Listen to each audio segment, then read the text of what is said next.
Hi guys, welcome to How to Solution. In this video, I'm going to show you how to ignore messages on Messenger 2022.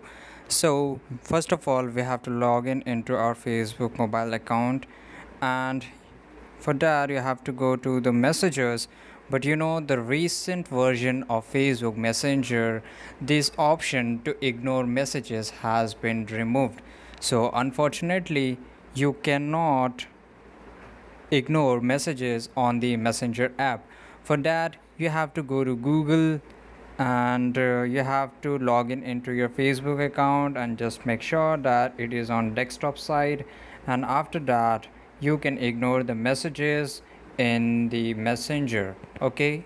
So on the top right side corner, you can see the icon of Messenger. Just click on that and you will see that your friends, if I've sent you any message, you can just ignore it by selecting or tapping into that. Okay, so this is it guys. I hope you found this video really helpful.